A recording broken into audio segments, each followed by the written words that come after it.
1 peso na aking nabili sa halagang 2,000 pesos mga ka-altcoin buyer. Ito nga po pala yung 1 peso na year 2005 at nabili ko nga po ito sa halagang 2,000 pesos. Baka meron din kayo nito, mag-message po kayo sa akin. Kung interesado ka po dito, unawain niyo pong maigi ang video. Magandang araw mga ka-altcoin buyer. Hawak ko nga po pala ang nabili natin na 1 peso BSP series na year 2005.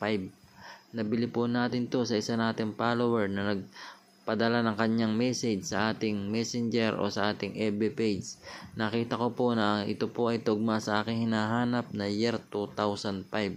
Kaya po ito ay aking dalidaling message at binili ko po sa kanya sa halagang 2,000 pesos. Baka po meron kayo pa ng mga ganitong klaseng 1 peso na year 2005 ay bibili ko na po sa inyo sa halagang 2,000 pesos. Basta po yan ay tugma sa aking hinahanap na 1 peso year 2005. At hard to find po yan. Kukunti lamang po ang ginawa ng Bangko Sentral sa mga ganyang 1 peso 2005. Kaya po kung meron po kayo nito, mag-message po kayo sa akin at bibiling ko sa inyo sa halagang 2,000 pesos mga ka-altcoin buyer. At patuloy pa rin po pala tayong bumibili ng iba't iba pang klaseng barya. Kagaya po nito mga Leyte Gold Landing na 50th anniversary. Ang binibili ko po dito ay yung 50th anniversary at pwede nga pong bilihin sa halagang 3,000 pesos. Kaya paano pang hinihintay nyo? Kung makakita po kayo ng 50th anniversary ay bibiling ko po sa inyo sa halagang 3,000 pesos. At ang sumunod ko pong binibili ay ito pong 5 centimo na ito na year 2014. Baka po meron kayo na year 2014 na 5 centimo NGC coin. Yun po ay tinatawag na trial coin.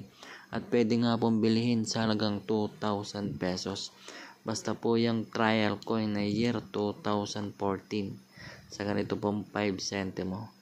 Kaya po kung meron po kayo, mag-message po kayo sa aking FB page at bibiling ko po sa inyo sa halagang 2,000 pesos. Maraming pong salamat. Sana po ay mabentahan nyo ako ng mga ganitong klaseng 5 centimo na year 2014 trial coin. At ang sumunod naman po ay mga commemorative coin na 1 peso. Ito pong Asian 50 na brilliant uncirculated condition o yung mga naka-blister pack na pwedeng bilhin sa halagang 300 hanggang 500 pesos. Kaya po kung meron po kayo, mag-message po kayo sa akin. Maraming pong salamat.